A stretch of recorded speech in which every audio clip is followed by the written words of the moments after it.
नमस्कार मित्रों, सुकून के दो पल में मैं आज पुनः आपको एक आध्यात्मिक सफर की ओर ले जाने आई हूँ। आपकी दोस्त और मोटिवेशनल ऑथर डॉक्टर तिलोत्तमा आजाद। मित्रों, क्या बड़ा बंगला, महंगी महंगी गाड़ियां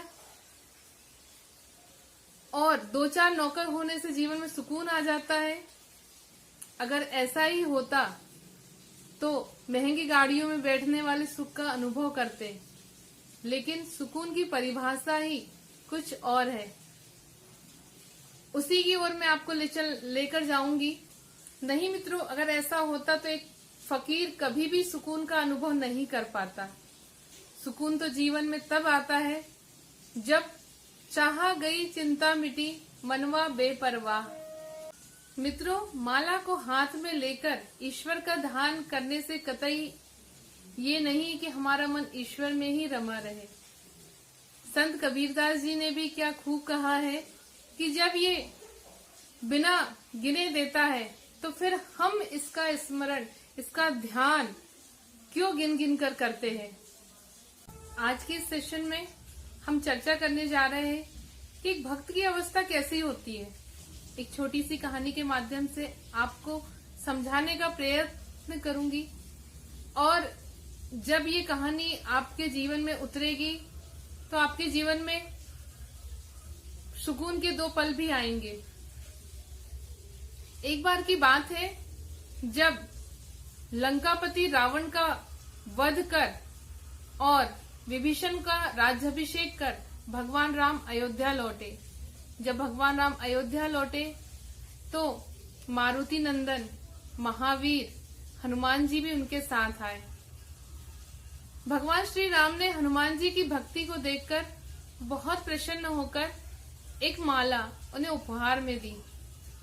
हनुमान जी उस माला को लेकर आए और उस माला को निहारने लगे, और निहारते निहारते वो एक एक मण का, उस माला का एक एक मणि तोड़ तोड़ कर जमीन पर फेंकने लगे। एक मणि तोड़ते, फिर देखते, फिर फेंक देते, फिर तोड़ते, फिर देखते। अयोध्या वासियों ने सोचा, वानर तो वानर ही है, उसे इस मोतियों की माला की थोड़ी ना कीमत होगी। सभी लोग उनका उपहास उड़ाने लगे कि देखिए कि भगवान श्री राम ने इनको इतनी बहुमूल्य रत्नों की माला दी है और ये एक एक मोती तोड़कर फेंक रहे जमीन पर कुछ सुलझे हुए संत भी होते हैं। उसी में एक सुलझे हुए संत हनुमान जी के पास आए और प्रणाम कर कहा, भक्त शिरोमणि हनुमान जी, मैं जानना चाहता हूँ कि आप ये मोतियों की मालाओं के एक एक मोती क्यों अलग कर रहे हैं। हनुमान जी का पूरा की पूरा ध्यान उस मणियों पर था।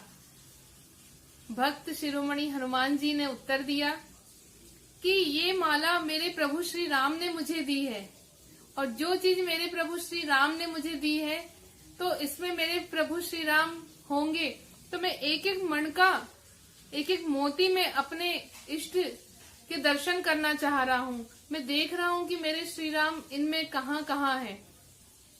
ये होती है एक भक्त की अवस्था। क्या हम सभी की भी ऐसी अवस्था है?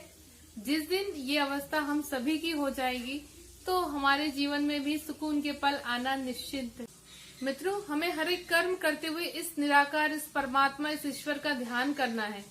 जब भी हम अपने कर्म, अपने कार्यों को इस ईश्वर को समर्पित कर देते हैं तो हमारा जीवन आनंदित हो जाता है, हमारी चिंताएं दूर हो जाती है, हम परेशानियों से मुक्त हो जाते हैं। क्योंकि जब भी हमारे अंदर कर्ता भाव आता है तभी हम परेशानियों में उलझे रहते हैं। जब हम ईश्वर को समर्पण कर देते हैं, और एक भक्त की अवस्था ऐसी ही होनी चाहिए, और जब ईश्वर को अपने कर्म समर्पित करते तो हम कभी भी बुरे कर्म नहीं कर पाते, हर पल अच्छे कर्म ही करते रहते हैं, और यही है सुकून की अवस्था। मित्रों, मिलते हैं अगले वीडियो में। अगर आपको मेरा ये वीडियो पसंद आए तो इसे लाइक करना और सब्सक्राइब करना ना भूलें। धन्यवाद।